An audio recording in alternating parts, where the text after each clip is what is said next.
नमस्कार, ANB news देख रहे हैं आप और मैं हूं आपके साथ हितेंद्र। 60 मिनट 60 खबरों में आप सभी का स्वागत है। बुलेटिन का आगाज करेंगे। नए कृषि कानूनों के खिलाफ पिछले करीब 72 दिनों से दिल्ली की सीमाओं पर किसान आंदोलन चला रहे हैं, जिसका अब तक कोई भी हल निकलता हुआ दिखाई नहीं दे रहा है। इस मुद्दे पर लगातार बढ़ रहे विवाद को देखते हुए पीएम नरेंद्र मोदी खुद इस मसले का समाधान निकालने में जुट गए हैं। उन्होंने संसद भवन में कैबिनेट के वरिष्ठ सहयोगियों के साथ बैठक की है और ये माना जा रहा है कि इस बैठक में पीएम ने किसान आंदोलन के समाधान पर ही चर्चा की है। जानकारी के मुताबिक इस बैठक में गृह मंत्री अमित शाह, कैबिनेट मंत्री प्रकाश जावड़ेकर और संसदीय कार्य मंत्री प्रहलाद जोशी भी मौजूद रहे। किसान आंदोलन का मुद्दा लोकसभा की कार्रवाई में लगातार गतिरोध बना हुआ है, जिसके चलते सरकार विभिन्न मसलों पर ना तो चर्चा करा पा रही है और न ही विधेयक पास करवा पा रही है। पीएम सोमवार को इस मुद्दे पर राज्यसभा में भी जवाब दे सकते हैं।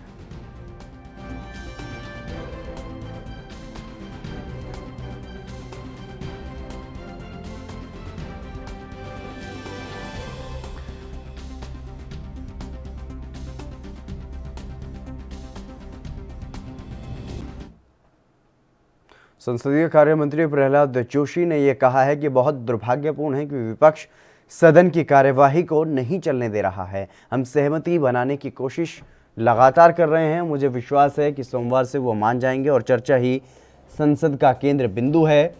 सरकार विपक्ष के सवालों के उत्तर देने के लिए तैयार है।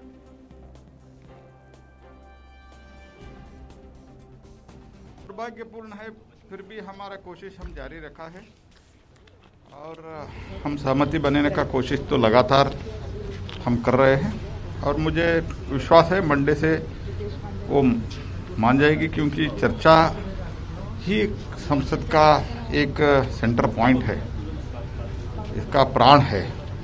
इसलिए मैं फिर से उनको अपील किया हूँ, स्पीकर साहब भी अपील किया है। तो जो राज्यसभा में कांग्रेस पार्टी अलग नहीं है और लोकसभा में अलग नहीं है, कांग्रेस पार्टी है। केरल के कोच्चि में सचिन तेंदुलकर के ट्वीट को लेकर के कांग्रेस के कार्यकर्ताओं ने प्रदर्शन किया है। कृषि कानूनों के खिलाफ किसानों के आंदोलन पर अंतर्राष्ट्रीय हस्तियों के ट्वीट का विरोध करते हुए सचिन ने कहा था कि वो लोग भारत के आंतरिक मामलों से दूर रहें। उनके इस काउंटर ट्वीट से नाराज इंडियन यूथ कांग्रेस के कार्यकर्ताओं ने केरल के कोच्चि में सचिन के पुतले पर काला तेल डालकर विरोध जताया। और बता दें कि कृषि कानूनों के खिलाफ किसानों के आंदोलन को लेकर दुनिया भर में बवाल मचा है। बीते दिनों मशहूर अंतर्राष्ट्रीय हस्तियों ने आंदोलन को लेकर के ट्वीट किया था और प्रदर्शन स्थल पर इंटरनेट बैन और अन्य मामलों पर चिंता जताई थी। इसके बाद से कई भारतीय हस्तियों ने देश के आंतरिक मामलों में दखल न देने की अपील करते हुए सिलसिलेवार तरीके से कई काउंटर ट्वीट किए। इसमें क्रिकेटर सचिन तेंदुलकर भी शामिल थे।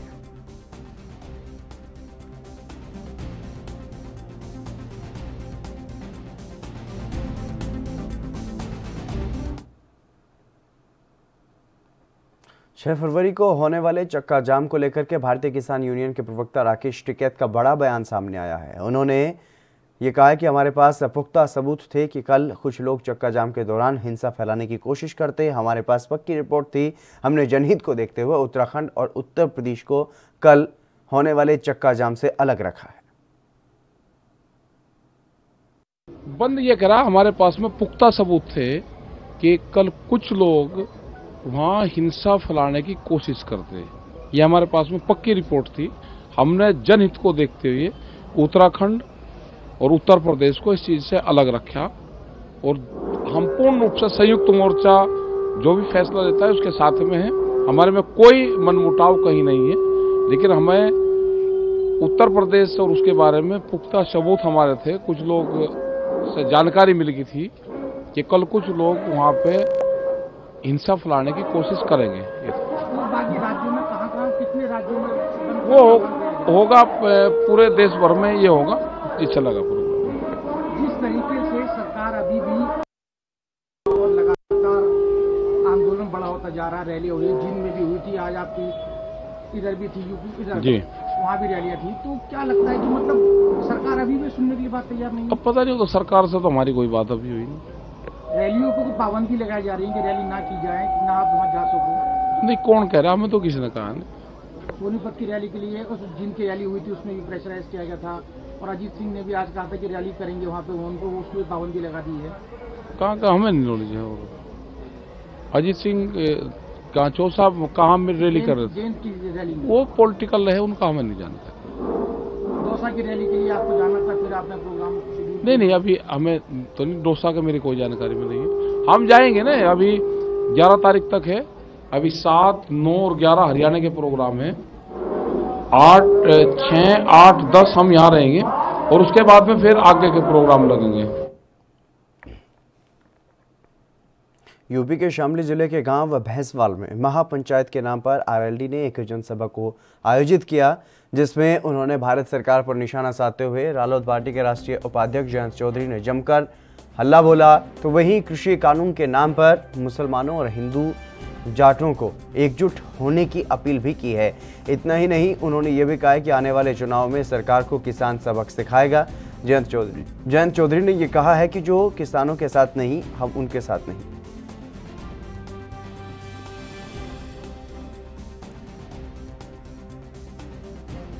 जब तक सरकार को किसान की ताकत का एहसास ना हो, सामाजिक ताकत और राजनीतिक ताकत, किसान बन के वोट करेगा, मैं मानता हूं कि तब सरकार को एहसास होगा कि हम कितने मजबूत हैं।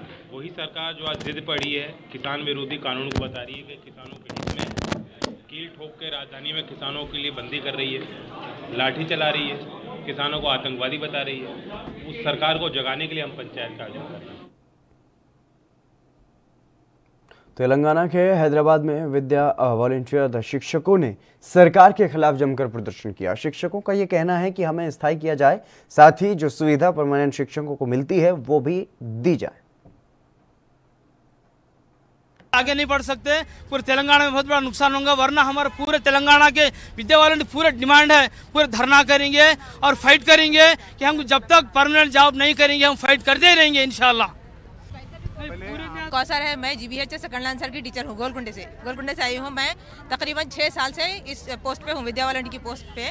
तो हमारी डिमांड ये है कि जिस तरीके से गवर्नमेंट टीचर को फैसिलिटीज़ मिलते वैसी ही फैसिलिटीज़ या फिर उसके आधे तो भी हमको होना। हम बिना कोई CL के काम करते और इसके बावजूद क्या है, हमको सैलरी भी बराबर नहीं है। सैलरी कितनी है, एक स्वीपर से भी कम सैलरी है हम लोग को। तो हमारी डिमांड सैलरी की है, रिन्यूअल की है। रिन्यूअल जैसा कि हम मेरे कलीग बताया आपको इससे पहले भी कि रिन्यूअल होना है। और ये पूरा साल हमारा कोरोना में गया, पूरा बेकार गया। कई सारे विद्या वॉलंटियर्स बहुत छोटे छोटे नौकरियों पे, यानी कि तरकारी, जैसे तरकारी बेचना है, हाँ, इतनी बड़े बड़े डिग्रियां लेने के बावजूद भी, जबकि हमारी सिमिलरिटी किसकी है, गवर्नमेंट टीचर्स की है, हम उतना ही काम करते बल्कि उससे ज़्यादा काम करते। लेकिन उसके अलावा भी, उसके बाद क्या है, बावजूद हमको पूरी सहूलतें मुहैया नहीं है। और उसके साथ साथ हमारे साथ एक, इससे पहले मैं बता चुकी हूँ कि एक क्या कहना चाहिए कि सौतेला बर्ताव किया जा रहा है हमारे साथ विद्या वॉलंटियर के साथ। बस सबकी जो है, मेरी भी वही डिमांड है, बस विद्या वॉलंटियर को रिन्यूअल करना है और हमारी सैलरीज बढ़ाना है। शनिवार को पूरे देश में किसानों ने चक्का जाम करने का ऐलान किया है। वहीं हरियाणा के अंबाला में किसान कल अमृतसर दिल्ली नेशनल हाईवे को 12 बजे से लेकर 3 बजे तक जाम करेंगे। और किसानों का ये कहना है कि चक्का जाम के दौरान सिर्फ एग्जाम के लिए स्टूडेंट्स, एम्बुलेंस, आर्मी की गाड़ी को जाने दिया जाएगा। और बता दें कि किसानों ने कल होने वाले चक्का जाम को लेकर के पूरी तैयारियां कर ली हैं। किसानों ने ये बताया है कि पंजाब हरियाणा के किसान मिलकर शंभू बॉर्डर पर अमृतसर दिल्ली नेशनल हाईवे जाम करेंगे।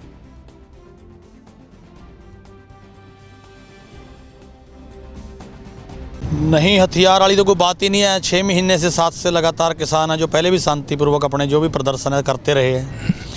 अब की बार जो चक्का जाम की विशेष बात है वो हमारा पंजाब और हरियाणा का यहाँ जो साझा शंभू बैरियल है, वो साझा चक्का जाम किया जाएगा सभी पंजाब और हरियाणा के किसानों के साथ। जो गग्गर से परे पंजाब में लगती ज़मीन है, वहाँ पे खाली स्थान पड़ा है दोनों रोडों के बीच में, वहाँ पे सारी जनसभा होगी, वहाँ पे ही चक्का जाम किया जाएगा। चला हुआ है और किसानों का और प्रशासन का तालमेल भी ठीक है आपस में। अभी भी तालमेल है हमारा कि वो किसी प्रकार की कानून व्यवस्था या किसी आमजन को ऐसी कोई परेशानी हो ऐसा काम नहीं करेंगे। किसानों से भी ये बात है, लेकिन पुलिस भी पूरी तरह से ये कोई जो शरारती तत्व बीच में घुस करके ऐसे व्यवस्था खराब ना करें, इसलिए पुलिस प्रशासन की तरफ से भी चेक कंपनियाँ लगाई हुई। केंद्रीय स्वास्थ्य मंत्रालय के अतिरिक्त सचिव डॉक्टर मनोहर अगनानी ने ये जारी किए आंकड़ों में ये कहा है कि देश में लगभग 50 लाख लोगों को अब तक कोरोना वैक्सीन लगाई जा चुकी है। और साथ ही स्वास्थ्य मंत्रालय ने ये बताया है कि देश में कोरोना वायरस से संक्रमण के मामले भी तेजी से घट रहे हैं और इस वक्त देश में कोरोना के संक्रमितों की संख्या 1,51,000 है, जो पहले के मुकाबले बहुत कम है। देश में कोरोना के मामलों में अभी भी तेजी से कमी आ रही है और स्वास्थ्य मंत्रालय ने यह बताया है कि देश में 24 घंटों में कुल 12,408 लोग कोरोना के नए मामले दर्ज किए गए हैं। और वहीं बुधवार सुबह तक देश में 41 लाख से ज़्यादा लोगों को कोविड-19 टीके भी लगाए गए थे। स्वास्थ्य मंत्रालय ने यह बताया है कि कोविड-19 टीके लगाने के मामले में भारत 1 फरवरी को दुनिया के शीर्ष 5 देशों की सूची में था और भारत तेज गति से यह टीकाकरण जारी रखेगा। स्वास्थ्य मंत्रालय ने यह कहा है कि कोविड-19 के खिलाफ भारत की लड़ाई को अन्य मोर्चों पर भी सफलता मिल रही है।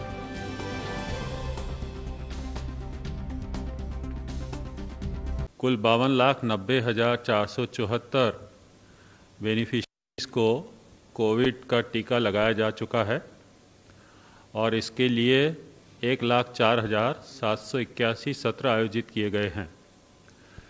So friends, as on 5th February 2021, 6 p.m., a total of 52,90,474 beneficiaries have been vaccinated for COVID-19, and for which a total of 1,04,781 sessions have been held. Next. 5,50,00,000 vaccination करने के लिए हमने कुल 21 दिन का सफ़र तय किया, जबकि उत्तर यूएसए में 24 दिन, यूके में 43 दिन और इजराइल में 45 दिन 5 मिलियन के फिगर तक पहुंचने के लिए लगे 50 lakh. A link for downloading the certificate will also be part of confirmatory SMS sent to the beneficiaries post vaccination.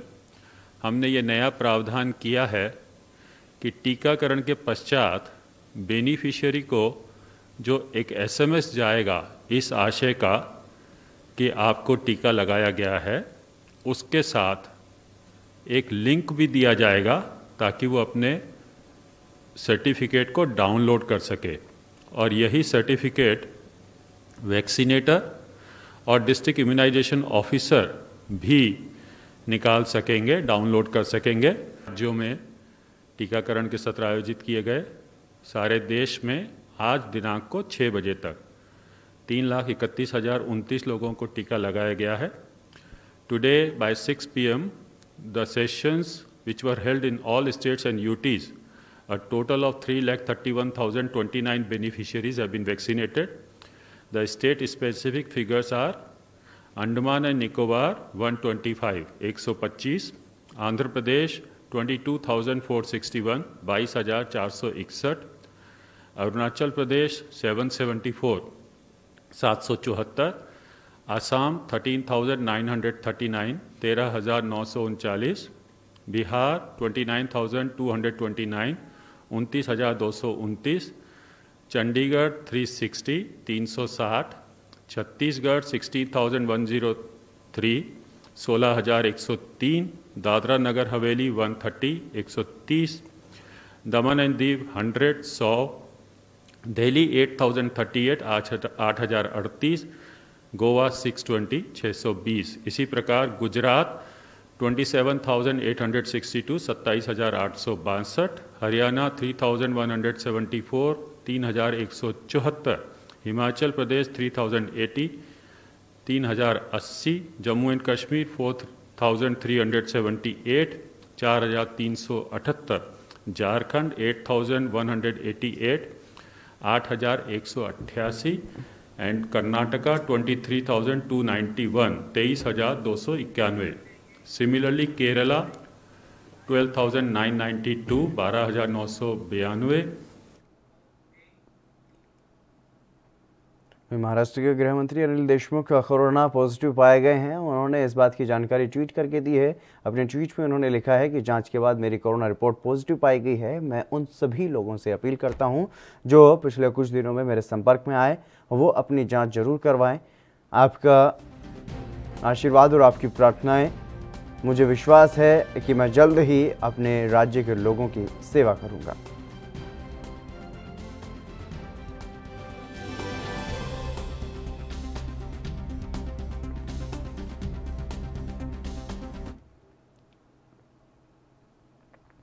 Bharatiya Janata party के नेता कृष्णा हेगड़े शुक्रवार देर शाम शिवसेना में शामिल हो गए हैं।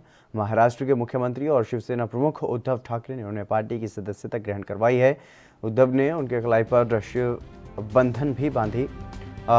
कृष्णा हेगड़े की शिवसेना में शामिल होने के बाद जहां पार्टी को फायदा होगा, वहीं भारतीय जनता पार्टी को ये बड़ा झटका लगा है और महाराष्ट्र विधानसभा में नेता प्रतिपक्ष देवेंद्र फडणवीस ने गत दिनों यह कहा था कि अब ज़्यादा समय विपक्ष में नहीं रहेंगे, लेकिन जब तक विपक्ष में हैं विपक्ष की भूमिका निभाते रहेंगे। फडणवीस ने यह कहा कि ग्राम पंचायतों के चुनाव में भाजपा सबसे बड़े दल के रूप में उभर कर सामने आया है और अब हमें बड़े काम करके दिखाने हैं। देखिए, 40 साल से हमारे परिवार के शिवसेना के साथ अच्छे संबंध है। सम्मान्य हिंदू हृदय सम्राट बाला साहेब ठाकरे जी के साथ, उद्धव जी के साथ अच्छे संबंध है, पारिवारिक संबंध है। और जैसे आप जानते हैं कि उद्धव जी ने एक बड़ा भाई बनकर इस संकट के दौर में, कोरोना के दौर में जो दिशा दिखाई और महाराष्ट्र को जो उन्होंने सुरक्षित रखा, उससे प्रभावित होकर मैंने शिवसेना ज्वाइन की है। आने वाले बीएमसी चुनाव में उन्होंने मुझे कहा है कि विले पार्ले और जो एडजॉइनिंग एरियाज़ हैं वहाँ पर दमदार काम होना चाहिए और मैंने ये जवाबदारी स्वीकारी है उद्धव जी के और के नेतृत्व में। मुझे विश्वास है कि बीएमसी का चुनाव शिवसेना ही जीतेगी। बीजेपी में रहते हुए आपने धनंजय मुंडे के मामले को लेकर के सक्रियता दिखाई थी, कंप्लेंट करने गए थे रेणु शर्मा के खिलाफ, उसको लेकर के क्या बीजेपी ने दबाव बनाया और यही कारण है कि आज आपने शिवसेना को चुना है? नहीं, बिल्कुल नहीं। मुझे कभी बीजेपी के कोई भी लीडर से कभी फ़ोन नहीं आया। अमेरिका के राष्ट्रपति जो बाइडेन ने अपना पहला राजनयिक भाषण दिया है। इसमें उन्होंने वैश्विक मंच से चीन और रूस को कड़ा संदेश देते हुए अमेरिका इज बैक की घोषणा की है। राष्ट्रपति बाइडेन ने यह कहा है कि चीन की ओर से पेश की जाने वाली चुनौतियों का अमेरिका सीधे तौर पर सामना करेगा, लेकिन साथ ही देश हित में बीजिंग के साथ मिलकर काम करने से भी नहीं कतराएगा। बाइडेन ने विदेश मंत्रालय के कर्मचारियों को फॉगी बॉटम मुख्यालय में संबोधित करते हुए ये कहा है कि हम चीन की ओर से आर्थिक शोषण का मुकाबला करेंगे, मानवाधिकारों, बौद्धिक संपदा और वैश्विक शासन पर चीन के हमले को कम करने के लिए दंडात्मक कार्रवाई भी करेंगे और चीन को लेकर के उनके प्रशासन की नीति कैसी रहेगी इसके संकेत देते हुए उन्होंने ये कहा है कि अमेरिका के हित की बात आती है तो हम बीजिंग के साथ मिलकर काम करने को भी तैयार हैं और हम अपने सहयोगियों और भागीदारों के साथ काम करके अंतर्राष्ट्रीय संस्थानों में अपनी भूमिका को नया रूप देकर हमारी विश्वसनीयता और नैतिक अधिकार को एक बार फिर से प्राप्त करते हुए देश के अंदर स्थिति बेहतर बनाने के लिए काम करेंगे।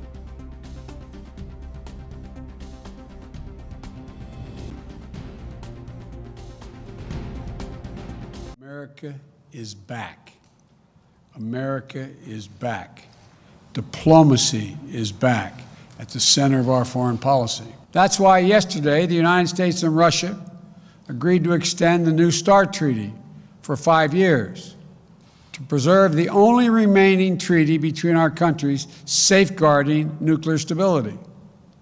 At the same time, I made it clear to President Putin, in a manner very different from my predecessor, that the days of the United States rolling over in the face of Russia's aggressive actions, interfering with our election. Hindustan aeronautics limited एक ऐसी तकनीक विकसित कर रहा है जिसके माध्यम से लद्दाख में बर्फीली ऊंचाइयों पर भी सैनिकों को राशन प्रदान करने के लिए हेलीकॉप्टर ड्रोन बनाया जाएगा।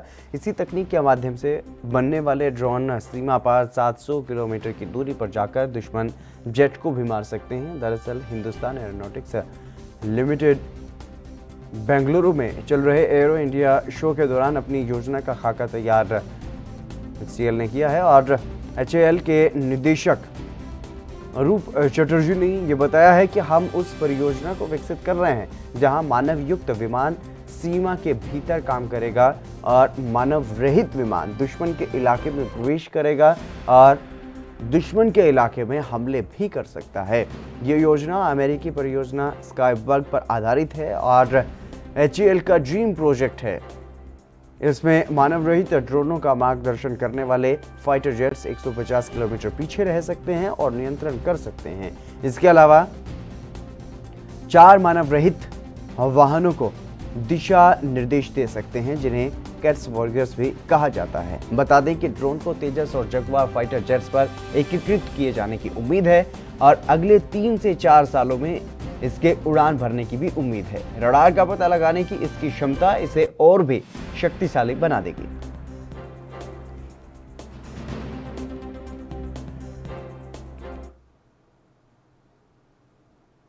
अमेरिका के पूर्व राष्ट्रपति डोनाल्ड ट्रंप के खिलाफ महाभियोग की सुनवाई 8 फरवरी से शुरू की जाएगी और दूसरी बार महाभियोग की कार्रवाई का सामना करने वाले ट्रंप अमेरिकी इतिहास के पहले राष्ट्रपति होंगे। महाभियोग के प्रबंधकों ने डोनाल्ड ट्रंप को अमेरिकी सीनेट के परीक्षण में गवाही देने के लिए कहा है और वहीं डोनाल्ड ट्रंप के वकीलों ने यह कहा है कि उनके खिलाफ चल रही महाभियोग की प्रक्रिया असंवैधानिक है और ट्रंप की टीम ने इसके पीछे की वजह बताते हुए कहा है कि वो अब राष्ट्रपति नहीं है, इसलिए इस तरह की कार्यवाही निरस्त की जानी चाहिए। सीनेट में सुनवाई से पहले वकीलों ने प्रारंभिक प्रतिक्रिया में यह बात कही है। ट्रंप के वकीलों ने यह कहा है कि महाभियोग असंवैधानिक है और ट्रंप पर प्रावधान लागू नहीं होते क्योंकि वो अब राष्ट्रपति नहीं रहे। उन्होंने ये कहा है कि महाभियोग ऐसे व्यक्ति पर चलाया जाता है जिसके पास इससे संबंधित पद हो। क्योंकि ट्रंप अब राष्ट्रपति नहीं है इसलिए उन पर महाभियोग नहीं चलाया जा सकता।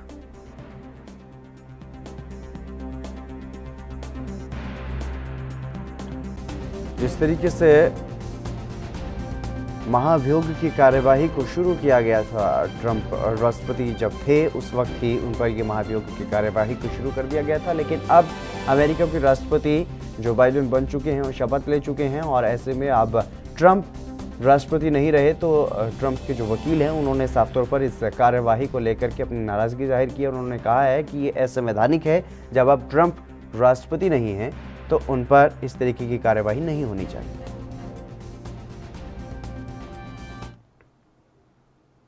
दिल्ली सरकार की ओर से देश के सबसे बड़े इलेक्ट्रिक व्हीकल चार्जिंग का टेंडर जारी किया गया है।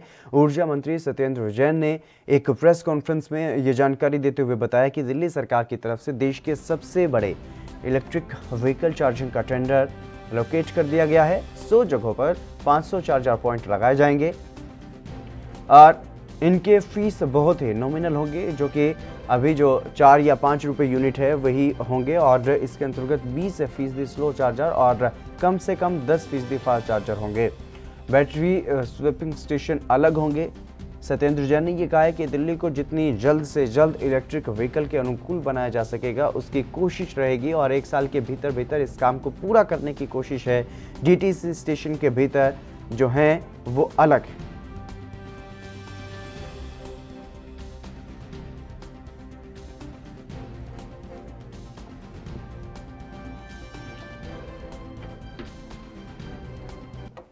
दिल्ली गवर्नमेंट की ओर से देश का सबसे बड़ा EV चार्जिंग का टेंडर फ्लोट कर दिया गया है। इसके अंदर 100 लोकेशंस के ऊपर 500 पॉइंट्स लगाने का प्रोविज़न रखा गया है। तो ये 500 चार्जिंग पॉइंट्स जल्द से जल्द दिल्ली के अंदर लगा दी जाएंगे जिससे कि लोग EV व्हीकल लें और उनको घर से बाहर भी चार्जिंग की सुविधा मिल सके। इसमें जो भी चार्जिंग स्टेशन होंगे 20% जो होंगे slow chargers and 10% minimum fast chargers भी साथ में रहेंगे। तो पूरी दिल्ली में 500 एक तरह से चार्जिंग पॉइंट्स होंगे और 100 लोकेशंस के ऊपर इनको हम कर रहे हैं और दिल्ली जल्द ही कोशिश कर रहे हैं कि दिल्ली को जल्द से जल्द जितना ज़्यादा इलेक्ट्रिक व्हीकल्स पे कन्वर्ट किया जा सके उस पर हम लगे हुए हैं। Any question? 100 लोकेशंस पर 500 पॉइंट्स हैं। आज टेंडर किया गया है। मुझे लगता है कि कोशिश रहेगी 1 साल के अंदर सारा कंप्लीट कर लिया जाए। सर बसेस को भी कन्वर्ट करने का? बसेस का अलग है, इससे बसेस का नहीं है। बसेस तो कन्वर्ट नहीं होती हैं। बसेस इलेक्ट्रिक बस आती है तो बस डिपो में ही उनके पॉइंट अलग से होंगे। जो DTC बस आएंगे जैसे 1000 बस आने वाली है। CNG से क्या नहीं कन्वर्जन नहीं होता है, वो नई खरीदी जा रही है। ये बसेस को या गाड़ियों को कन्वर्ट करने का पॉलिसी नहीं है, उनके लिए चार्जिंग स्टेशंस बनाने का पॉइंट वो है, प्रपोजल है। दिल्ली में 100 चार्जिंग स्टेशंस बना रहे हैं जिसमें 500 पॉइंट्स होंगे। चार्जिंग स्टेशन के लिए कोई फीस कुछ तय हुई है? नहीं, बहुत ही नॉमिनल रखे जाएंगे, आपको रेट कम रखे जाएंगे, जो रेट अभी भी हैं वही रहेंगे। डीआरसी ने रेट डिक्लेयर किए हुए हैं, शायद 4 रुपये यूनिट या 5 रुपये यूनिट है, वही। झारखंड में हेमंत सरकार का तीसरा मंत्रिमंडल विस्तार हो गया है। दिवंगत हाजी हुसैन अंसारी के बेटे हफीजुल हसन ने भी मंत्री पद की शपथ ली है। और बता दें कि दिवंगत हाजी हुसैन अंसारी के बेटे हफीजुल हसन फिलहाल कहीं से विधायक नहीं है। ऐसे में संवैधानिक बाध्यता के तहत उन्हें 6 महीने के अंदर विधानसभा की सदस्यता ग्रहण करनी ही होगी। ऐसे में यह कयास लगाए जा रहे हैं कि हाजी हुसैन अंसारी के निधन के बाद खाली हुई सीट से उनके बेटे हफीजुल को जेएमएम अपना प्रत्याशी बना सकती है। और मालूम हो कि हेमंत सरकार में मंत्री हाजी हुसैन अंसारी का कुछ महीने पहले ही निधन हो गया था और हाजी देवघर जिला अंतर्गत मधुपुर विधानसभा सीट से झामुमो विधायक थे, लेकिन उनके असामयिक निधन से मधुपुर सीट खाली हो गई। और वर्तमान में हेमंत सरकार की मंत्रिमंडल में 2 पद भी खाली हैं, जिसमें हफीजुल को मंत्री पद की शपथ दिलाकर के 1 सीट भर दी गई है।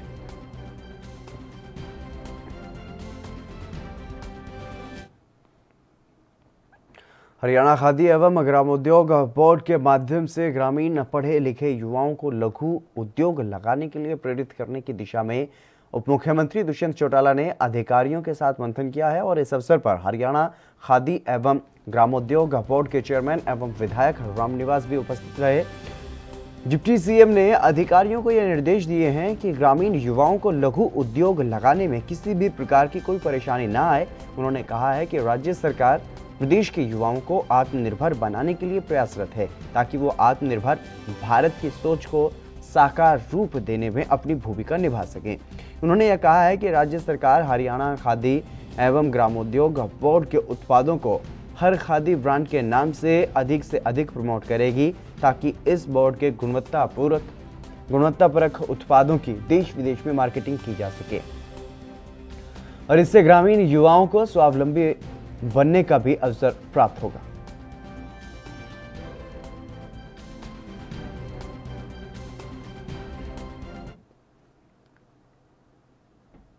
आंध्र प्रदेश के मुख्यमंत्री वाईएस जगनमोहन रेड्डी ने अगले 3 सालों में राज्य भर के सभी गांवों में इंटरनेट सुविधा मुहैया कराने पर जोर देते हुए कहा है कि इससे आईटी क्षेत्र के विकास में मदद मिलेगी और आईटी व इलेक्ट्रॉनिक पॉलिसी में शामिल विभिन्न विषयों पर विस्तृत चर्चा के बाद सीएम जगन ने यह कहा है कि इंटरनेट नेटवर्क सुदृढ़ नहीं रहने पर निर्धारित लक्ष्य तक पहुंच पाना मुश्किल है। आईटी इलेक्ट्रॉनिक पॉलिसी पर अपने कैंप कार्यालय में मुख्यमंत्री ने शुक्रवार को आयोजित समीक्षा बैठक में राज्य में आईटी और इलेक्ट्रॉनिक्स क्षेत्र में विकास के लिए की जाने वाले कार्रवाइयों की समीक्षा की है। और सीएम ने राज्यों में इंटरनेट नेटवर्क का विस्तार, हर गाँव में इंटरनेट लाइब्रेरी और नए आईटी और अन्य टेक्नोलॉजी स्किल्स बढ़ाने पर ध्यान केंद्रित करने का निर्देश दिया है।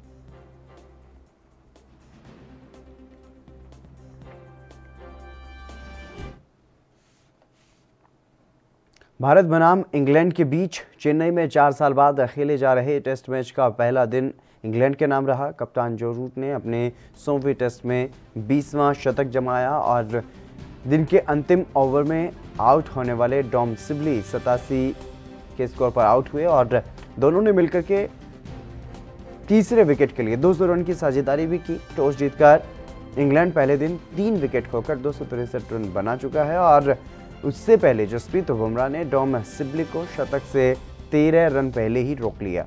मैच के पहले दिन का आखिरी ओवर जारी था। लग रहा था कि पहला दिन पूरी तरह से इंग्लैंड के नाम जा रहा है, लेकिन तीसरी गेंद खतरनाक यॉर्कर थी जिसका सिबली के पास कोई जवाब नहीं था और अंपायर ने एलबीडब्ल्यू आउट करार देने में देरी नहीं की।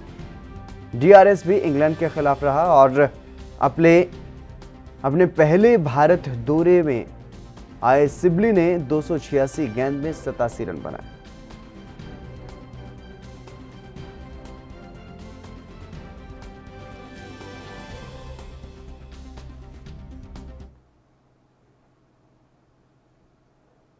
चलिए फिलहाल यहाँ पर रुकेंगे एक छोटे से ब्रेक के लिए, जल्द हाजिर होंगे।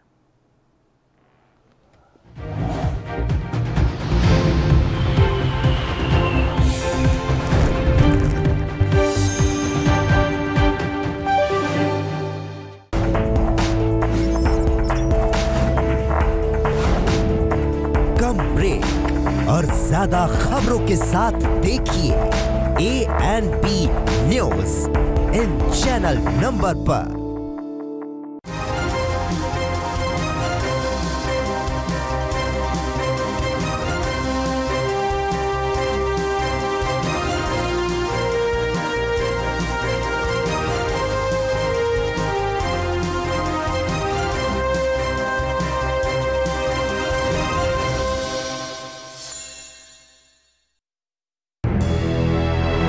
लखनऊ से लेकर चंडीगढ़ तक, मुंबई से लेकर रायपुर तक, क्या है राजनीति की हलचल, क्या है समाज का मिजाज।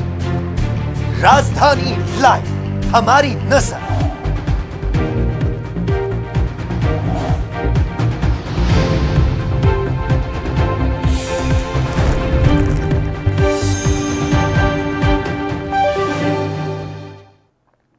ब्रेक के बाद एक बार फिर से आप सभी का स्वागत है। खबरों में आगे बढ़ेंगे। उत्तर प्रदेश के मुरादाबाद जनपद के पाकबड़ा थाना क्षेत्र में उस समय हड़कंप मच गया जब पुलिस को जानकारी दी गई कि दबंगों ने अधिवक्ता को गोली मार दी है। मामले की जानकारी पर पुलिस आनन फानन में घायल को देखने के लिए अस्पताल पहुंची, जहां पर डॉक्टरों ने घायल अधिवक्ता को हायर सेंटर रेफर कर दिया। मामले में गाँव के प्रधान ने अधिवक्ता पर पुलिस को झूठी जानकारी देने का आरोप लगाया। प्रधानपति ने यह कहा कि चुनाव लड़ने के लिए साजिश की जा रही है और पीड़ित के परिवार की तहरीर के आधार पर पुलिस ने अधिवक्ता को गोली मारने के आरोप में 60 लोगों पर मुकदमा दर्ज कर लिया है और आगे की कार्रवाई में जुट गई है।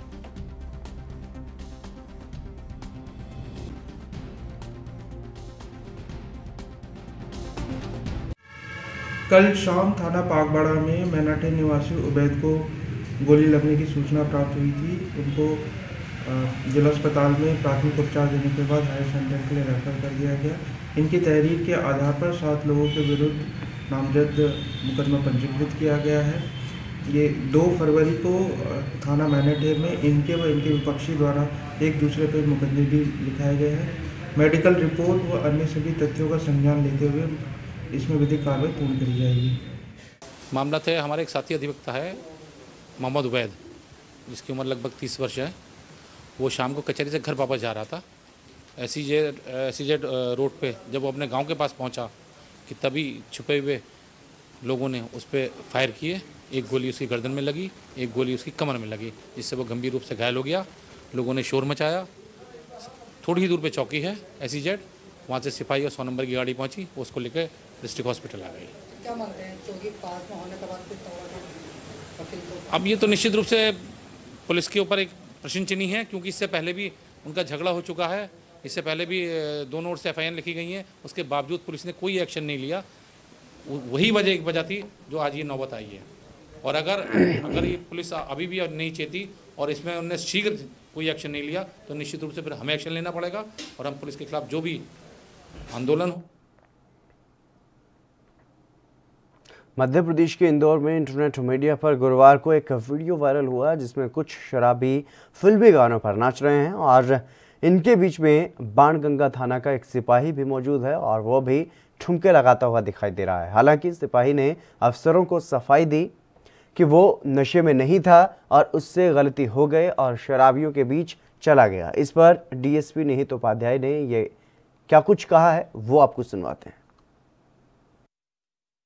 ये कल से एक वीडियो वायरल हुआ है जो कि अभी देखा गया, हमारे द्वारा भी देखा गया है। अभी इसमें देखने में समझ में आया है कि प्रथम दृष्टया कि ये जो आरक्षक हैं जो बाणगंगा थाने पे पदस्थ हैं वो एक पारिवारिक समारोह में गए हुए थे और पारिवारिक समारोह में वहाँ पर उनके परिवारजनों के बीच में उन्होंने वर्दी पहन के नाच गाना किया है। और शराब पीने की जहाँ तक की बात आ रही है वो अभी तक इस बात की भी पुष्टि नहीं हो पाई है। मामला चूँकि वर्दी धारण उन्होंने कर रखी है तो हम जांच में लेके इसकी पूरी मामले की उसमें निकाल कराएंगे कि एग्जैक्टली उसमें हुआ क्या था और जो भी सामने निकल के आएगा। नेशनल IMA और स्टेट आईएमए के आदेश का पालन करते हुए आईएमए फरीदाबाद ने क्रमिक भूख हड़ताल का आयोजन किया और इस कार्यक्रम का आयोजन बीके चौक पर डॉक्टर भारती गुप्ता की क्लिनिक के सामने किया गया और डॉक्टर सुरेश अरोड़ा और डॉक्टर पुनीता हसीजा ने यह बताया है कि नवंबर में भारत सरकार की ओर से एक नीति बनाई गई है जिसके तहत आयुर्वेद के डॉक्टरों को विभिन्न प्रकार की सर्जरी करने की अनुमति भी दी गई है। आईएमए का ये मानना है कि इस नीति के तहत आयुर्वेद के डॉक्टर आम जनता के साथ सही तरीके से न्याय नहीं कर पाएंगे, क्योंकि 2 साल की ट्रेनिंग में ही 57 तरह की सर्जरी को सीख लेना हमारे हिसाब से तर्क संगत नहीं है।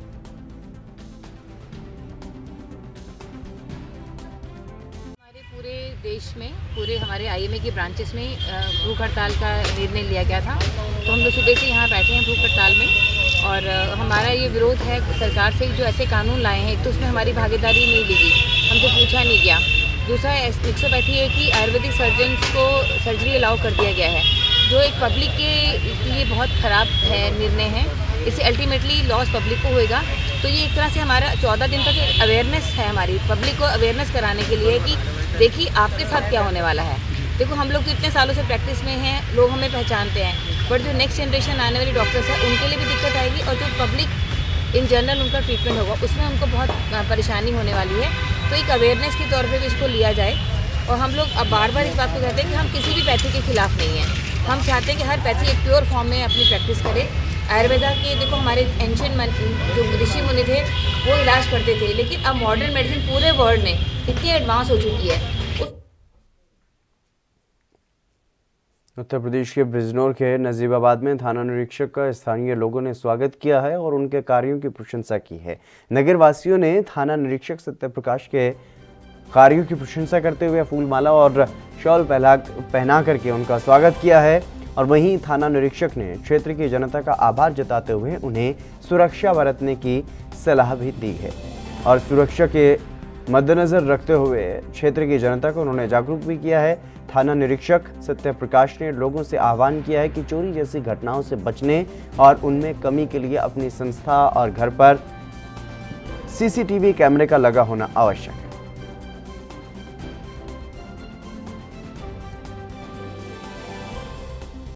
मेरे ख्याल में कोतवाल साहब ने गुनाह रखा था और इसमें तमन्ना मेरे ख्याल के मालिक हैं कल्पा साहब, उन्होंने बहुत ज़्यादा इनका इस्तेमाल भी किया और बहुत कुछ बोला भी उन्होंने। उस जितनी पब्लिक बैठी थी उनकी समझ में भी आई बात जिन्होंने बताया। चोरी के मुताबिक जो बताया उन्होंने कि सीसी कैमरे लगवाने ज़रूरी हैं, तो उससे लोगों को बहुत फ़ायदा रहेगा। चोरी से ही बचेंगे आदमी और जितने भी करप्ट। दिल्ली जल बोर्ड के उपाध्यक्ष राघव चड्ढा ने यह कहा है कि आने वाले गर्मी के मौसम में किसी को पानी की कमी का सामना ना करना पड़े, इसके लिए योजना पर काम किया जा रहा है। चड्ढा ने वरिष्ठ अधिकारियों के साथ समर एक्शन प्लान की तैयारी की समीक्षा की है। उन्होंने ये कहा है कि यह कार्य योजना काफ़ी विचार करके बनाई गई है, जो दिल्ली जल बोर्ड को उपलब्ध संसाधनों को अनुकूलित करने, उपभोक्ताओं को सूचित और शिक्षित करने और पानी की आपूर्ति को तर्कसंगत बनाने पर आधारित है।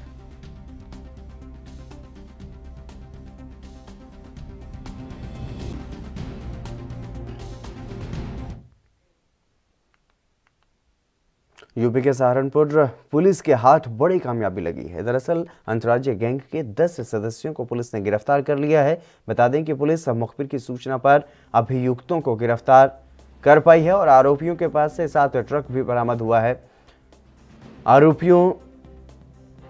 आरोपी ट्रक को कम दामों में लेकर के उनके चेसिस नंबर और इंजन नंबरों को मिटाकर आरटीओ ऑफिस से सेटिंग करके फर्जी तरीके से बेचा करते थे।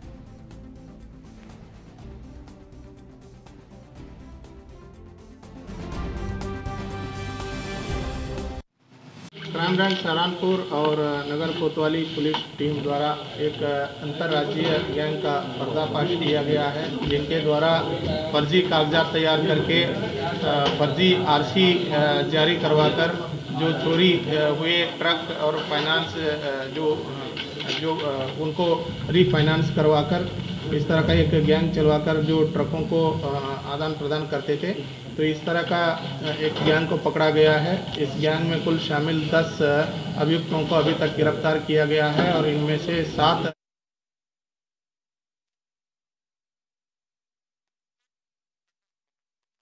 समय हड़कंप मच गया जब दुष्कर्म मामले में नामजद एक युवक की तरफ से पुलिस से हाथ छुड़वाकर भागने का प्रयास किया गया। आरोपी युवक ने पुलिस से हाथ छुड़वाकर न्यायिक परिसर की तीसरी मंजिल से छलांग लगा दी, जिससे वह घायल हो गया और पुलिस कर्मचारियों ने युवक को काबू कर घायल अवस्था में उसे फतेहाबाद के नागरिक अस्पताल में भर्ती करवाया है। घटना की सूचना मिलते ही डीएसपी भी अस्पताल में पहुंच गए और मामले की जानकारी ली। सुधीर कुमार को एक पोक्सो के केस में गिरफ्तार करके कोर्ट में पेश किया था, जिसमें जुडिशल रिमांड इसका सैंक्शन हुआ था। और जब ये जो चांस प्रिंट के बाद में इसने भागने की एकदम हाथ, तो पुलिस पार्टी का एकदम हाथ झड़क के ये भाग गया और ऊपर से नीचे कूद गया। पंजाब के पटियाला में आम आदमी पार्टी ने तमाम संगठनों के साथ मिलकर दिल्ली पुलिस द्वारा गिरफ्तार किसानों को लेकर के विरोध मार्च निकाला। शहर में कई जगह से होकर के डीसी के कार्यालय के बाहर भी पहुंचे। इस दौरान सभी ने मिलकर गिरफ्तार किसानों की रिहाई के लिए उपायुक्त को ज्ञापन सौंपा और उससे पहले संगठनों ने केंद्र की मोदी सरकार के खिलाफ जमकर नारेबाजी भी की।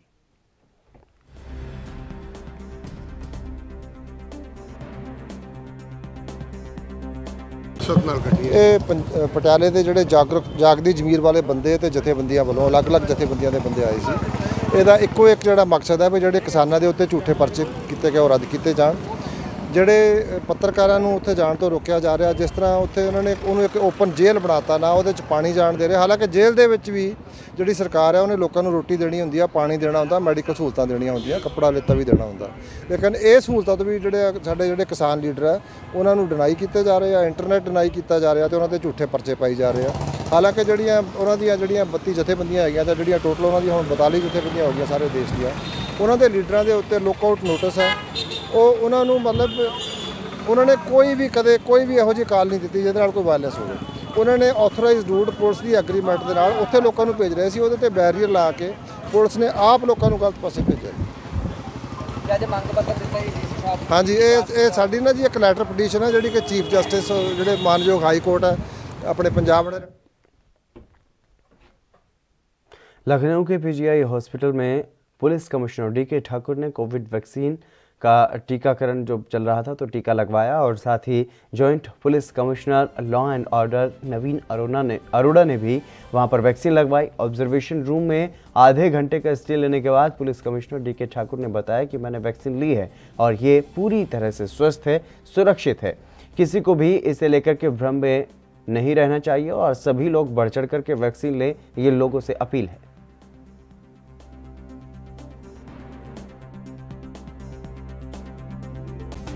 आपने वैक्सीन ली है, क्या कहेंगे सर? देखिए, ये पूरे देश में जो टीकाकरण कार्यक्रम चल रहा है उसमें पहले चरण में हेल्थ वर्कर्स का टीकाकरण हुआ, दूसरे चरण में आज फ्रंट लाइन वर्कर्स का टीकाकरण कार्यक्रम प्रारंभ हुआ है, जिसमें पुलिस ऑफिसर्स भी शामिल हैं, हमारे पुलिस कर्मचारी भी लगाएंगे। उसी की शुरुआत में आज पहली बार हमने और हमारे joint CP law and order ने वैक्सीनेशन लगवाया है और हम शुक्रगुजार हैं जो पीजीआई हमारे साथ डॉक्टर साहब सामने खड़े हैं उनके, उन्होंने इस जीवन रक्षक दवाई को हम लोग को दिया है, हमारे सारे पुलिसकर्मियों को देंगे, सारे फ्रंटलाइन वर्कर्स को देंगे। और मैं आज आपके माध्यम से ये बताना चाहूँगा, आप सामने देख रहे हैं, मैं आपके सामने खड़ा हूँ, टीकाकरण मेरा हो चुका है। उसके बाद आधे घंटे का जो ऑब्जर्वेशन होता है वो भी पूरा हो चुका है। मैं सकुशल स्वस्थ आपके सामने हूँ। तो जिस किसी के मन में भ्रम है इस टीका को लेकर के, उस भ्रम को दूर करें, सामने आएँ, टीका लगवाएं। जिनका जब भी नंबर आ रहा हो, अभी जैसे फ्रंटलाइन वर्कर्स चल रहा है, हेल्थ वर्कर्स का भी पूरा होने वाला, मॉपअप होने वाला है। यूपी के मुरादाबाद के जिला अस्पताल से मोबाइल टॉर्च की रोशनी में डॉक्टर द्वारा मरहम पट्टी करते हुए वीडियो सामने आया है। ये वीडियो इमरजेंसी वार्ड का बताया जा रहा है। दरअसल देर शाम को अज्ञात बाइक सवार बदमाशों ने एक अधिवक्ता को गोली मार दी थी, जिसके बाद इलाज के लिए अधिवक्ता को मुरादाबाद के जिला अस्पताल में भर्ती करवाया गया। वहां पर ड्यूटी पर डॉक्टर द्वारा परिजनों की मौजूदगी में मोबाइल टॉर्च की रोशनी में अधिवक्ता की सर्जरी और मरहम पट्टी करते हुए देखा गया।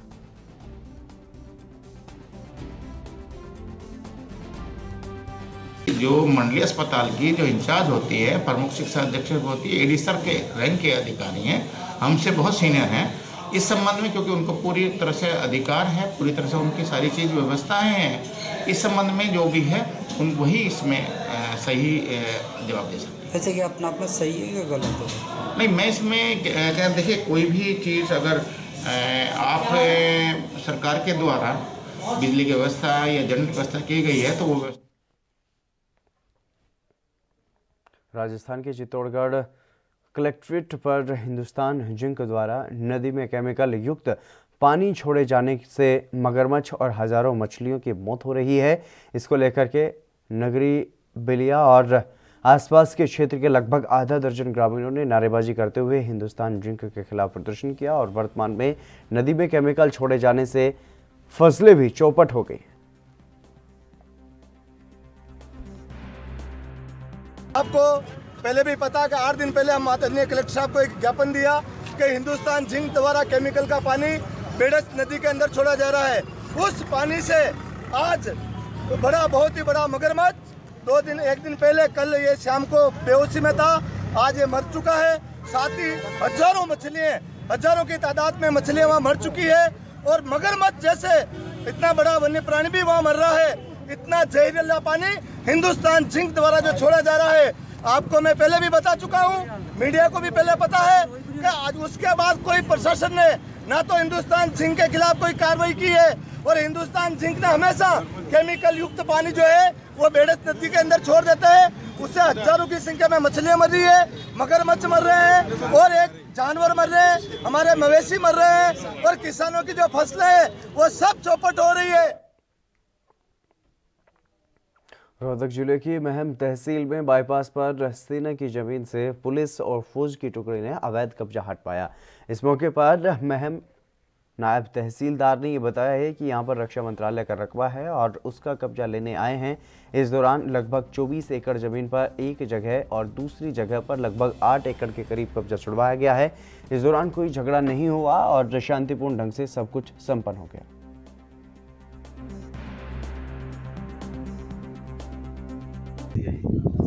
ये रक्षा मंत्रालय का यहाँ पर रकबा है, उसका कब्जा लेने के लिए आए हैं, अपने आदेश साथ लाए हैं।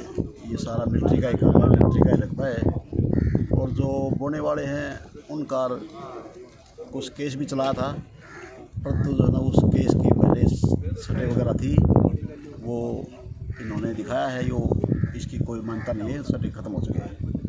तो अभी रक्षा मंत्रालय के जो भी कर्मचारी अधिकारी है वो कब्जा लेने के लिए आए हुए हैं, आज कब्जा कार्रवाई की जा रही है। पश्चिम बंगाल में जय श्री राम के नारे की सियासी लड़ाई सड़क से अब विधानसभा सदन तक भी आ पहुंची है। शुक्रवार को जब मुख्यमंत्री और टीएमसी चीफ ममता बनर्जी अंतरिम बजट पेश कर रहे थे तब बीजेपी के विधायक यही नारा लगाने लगे। इस पर दीदी पूरी तरह से भड़क गई। हालांकि उन्होंने कुछ नहीं कहा लेकिन अपनी बात बीच में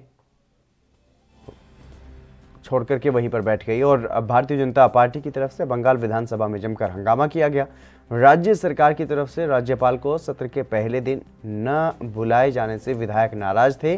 कांग्रेस और लेफ्ट ने बजट सत्र का बहिष्कार भी किया है। ममता की नाराजगी और सदन में हंगामे की वजह से बजट पेश करने में भी देरी हुई और वहीं सीएम ममता ने यह घोषणा की है कि कोलकाता पुलिस में एक नई बटालियन नेताजी बटालियन का गठन किया जाएगा। लोगों ने 4 साल से देखा कि महामहिम राज्यपाल के अभिभाषण के माध्यम से ही बजट अधिवेशन शुरू हुआ है, लेकिन आज इस वर्ष कौन सा ऐसा परिस्थिति पैदा हुआ कि राज्यपाल को छोड़ करके, राज्यपाल को अपमान करके, उनको नहीं बुला करके बजट अधिवेशन चलाया जा रहा है। इसी के विरोध में ही हम लोगों ने आज वॉकआउट किया है। स्पीकर साहब बोल रहे हैं राज्यपाल का परमिशन है।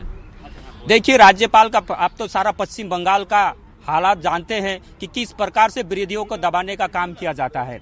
यहाँ पर राज्यपाल साहब ने क्या किया है, क्या नहीं किया है, लेकिन यदि राज्यपाल क्या बोले क्या नहीं बोले, हम यहाँ वो उस बात पर हम जाना नहीं चाहते। हम यह जानना चाहते हैं कि राज्यपाल महोदय क्यों नहीं आए, उनको जरूर ही नहीं बुलाया गया, उनको अपमान किया गया, इसलिए उन्होंने यहाँ। यूपी में आईआईटी कानपुर के एरोनॉटिक्स विभाग ने एक स्टार्टअप के सहयोग से एक मानव रहित ड्रोन हेलीकॉप्टर विकसित किया है और इस ड्रोन हेलीकॉप्टर का उपयोग लंबे समय तक निगरानी और टीका वितरण के लिए भी किया जा सकता है। 5 किलोग्राम तक वजन ले जाने की क्षमता के साथ ये 50 किलोमीटर की दूरी तय कर सकता है। वजन कम होने पर इसकी दूरी को 100 किलोमीटर तक बढ़ाया भी जा सकता है। ड्रोन हेलीकॉप्टर 11,500 फीट तक उड़ान भर सकता है, लेकिन लंबी दूरी के ट्रेल्स जल्द ही आयोजित किए जाने हैं। और एरोस्पेस इंजीनियरिंग विभाग के प्रोफेसर अभिषेक ने यह कहा है कि यह पेट्रोल पर काम करता है और 3 से 4 घंटे काम कर सकता है। इसका उपयोग दूर दराज के क्षेत्रों में टीका वितरण के लिए किया जा सकता है। ये एक मानव रहित अनमैन्ड हेलीकॉप्टर है जो पेट्रोल से चलता है। इसकी खासियत यह है कि ये एक सिंगल रोटर के से पूरी तरह संचालित किया जाता है और पेट्रोल ईंधन से ये पावर्ड होने के कारण 3 से 4 घंटे तक लगातार उड़ान भर सकता है। तो अगर आप बाकी ड्रोन से कंपेयर करें तो नॉर्मली जो इस कैटेगरी साइज़ के जो ड्रोन्स होते हैं वो अधिक से अधिक 1 घंटे तक उड़ान भरने में सक्षम होते हैं। दूर दराज के इलाके जहां आपको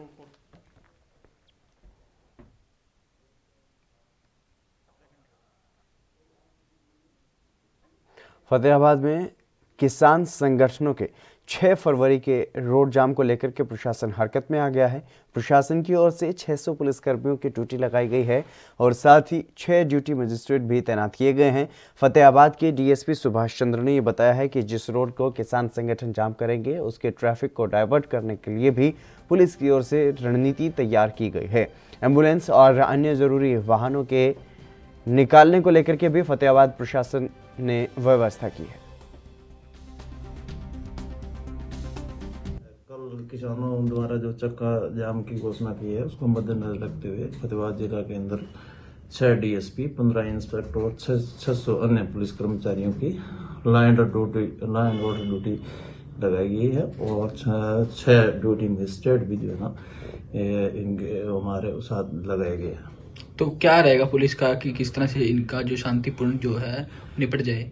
जी, पुलिस का एक तो जो है इन्होंने जो रोड जाम का आह्वान किया है उसके लिए हमने जो है ना जो भी यातायात है उसको सुचारू रूप से चलाने के लिए ड्यूटियां लगाई है अल्टरनेट रूट से और वो डाइवर्ट करके। और बाकी जो है इमरजेंसी सेवाएं हैं जैसे एम्बुलेंस है या कोई और व्हीकल के अंदर बीमार आदमी आ रहा है या कोई ऐसी जो है ना गाड़ी है जिसके अंदर आइटम खराब होने वाली है उनको भी जो है ना सुचारू रूप से चलाने के लिए सुचारू रूप से चलाना सुनिश्चित करें। तो कोई शरारती तत्व से सख्ती से निपटा जाएगा? हाँ, जो शरारती तत्व अगर कोई इस भीड़ का फायदा उठाकर कोई शरारती तत्व या असामाजिक तत्व कोई जो है ना इसके अंदर कानून की उल्लंघना करेगा तो उसके खिलाफ कानूनी कार्रवाई।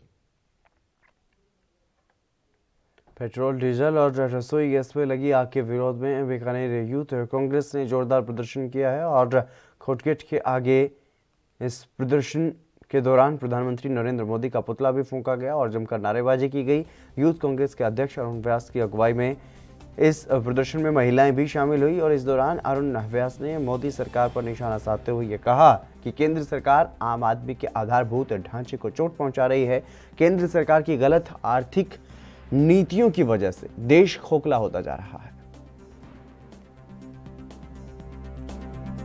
देखिए, 7 साल पहले पूरे देश में बड़े बड़े होर्डिंग्स लगे, बहुत देखी महंगाई की मार, अब की बार मोदी सरकार, बहुत देखी पेट्रोल डीजल की मार, अब की बार मोदी सरकार।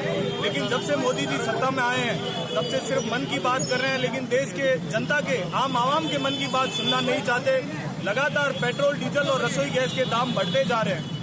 आपने देखा कोरोना काल में लॉकडाउन था, लोगों के रोजगार पर विपरीत असर पड़ा।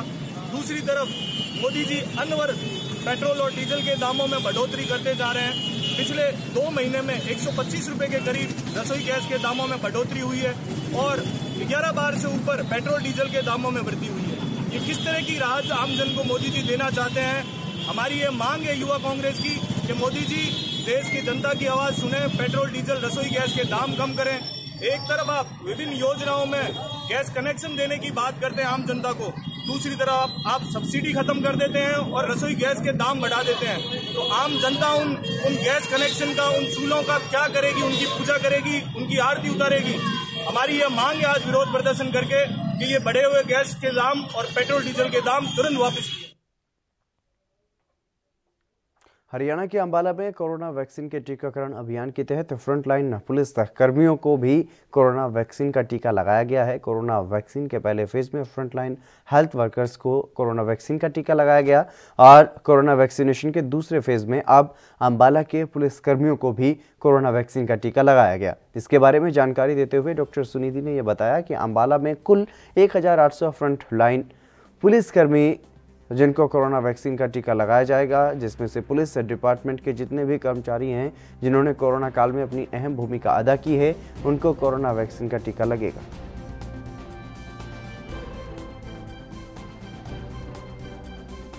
कितने स्टाफ को वैक्सीन दी जाएगी? देखिए, अब जैसे सेकंड फेज़ हमारा शुरू हो गया, जिसमें फ्रंटलाइन वर्कर जो कि पुलिस डिपार्टमेंट के हैं, हमारे जितने भी पुलिस कर्मचारी हैं, वो home guards, urban local bodies के जितने भी कर्मचारी हैं, उनको इस कोविड-19 का टीकाकरण किया जाएगा। आज हमने यहाँ एसपी ऑफिस के बाहर यहाँ सेशन प्लान किया है according to government of India guidelines. तो पर डे जो है जो टीके लगेंगे वो 100 से 150 के अराउंड हम यहाँ लगाएंगे पर डे। पर जो कि इनकी मुलाजिम की संख्या 1800 है, तो हम लगातार यहाँ पर 3-4 दिन में अपने और वैक्सीनेटर्स लगवाकर इनको यहाँ पर हम पूरा करेंगे। 1800 जो इन्होंने हमें लिस्ट प्रोवाइड की है, उन सभी को टीका लगेगा यहाँ पर। क्या मैम गार्ड्स जो है उनको भी होम गार्ड्स को भी टीका लगेगा, जिन्होंने भी कोरोना के दौरान अपनी ड्यूटी दी है, चाहे वो कंटेनमेंट जोन में दी है या नाकों पर दी है, सभी कर्मचारियों को जिन्होंने अपना कोरोना में सहयोग दिया है, उन सभी को टीकाकरण करवाया जाएगा। और सोमवार को, आने वाले सोमवार को पूरे अम्बाला ज़िले में जितने भी थाने हैं, डीसी ऑफिस है, एसपी ऑफिस है, अपना अर्बन लोकल बॉडीज़ कमेटी का ऑफिस है, कमीशन का ऑफिस है, वहाँ पे भी सेशन साइट क्रिएट की जाएगी और वहाँ पे भी उनके कर्मचारियों को सभी को टीकाकरण दिया जाएगा। उस दिन हमारा 3000 का टारगेट रहेगा। हम अपने ज़िले के जितने भी वैक्सीनेटर्स हैं उनको हम लगाएंगे और आशा करते हैं कि हमारा टारगेट उसी दिन पूरा हो जाए। सर, आपने कोवैक्सीन कैसा महसूस? बहुत बढ़िया महसूस कर रहा हूँ। आज हमारे को पुलिस स्टेशन में था, मैं अपने सेक्टर 9 और SHO हूँ सेक्टर 9 में, तो मेरे को जैसे आदेश मिले ऑफिसर्स की तरफ से, मेरे SP साहब की तरफ से भी, आप सभी अपने स्टाफ के साथ पुलिस लाइन में पहुँचे और कोविड की वैक्सीनेशन कराएं। तो मैं अपने विद स्टाफ यहाँ पे आया हूँ और फर्स्ट मैंने खुद वैक्सीनेशन कराया और मेरा स्टाफ भी करवा रहा है सभी। और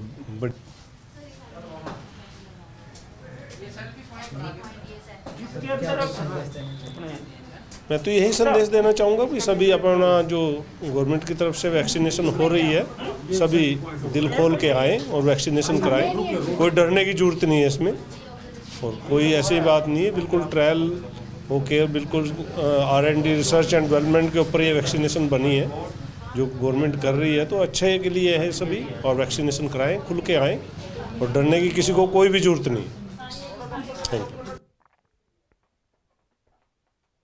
लखनऊ समेत यूपी के कई इलाकों में बीती रात से रुक रुक करके बारिश हो रही है और मौसम ठंडा हो गया है। बारिश होने के बावजूद अधिकतम स्थानों पर तापमान में बढ़ोतरी दर्ज की गई है। हालांकि कई स्थानों पर ओलावृष्टि की भी सूचना है। मौसम विभाग के अनुसार पश्चिमी विक्षोभ के सक्रिय होने से बारिश के हालात बने हैं, जो कि कम से कम अगले 24 घंटे तक जारी रहने के आसार हैं। लखनऊ और कानपुर समेत कई क्षेत्रों में देर रात से रिमझिम बारिश का सिलसिला जारी रहा।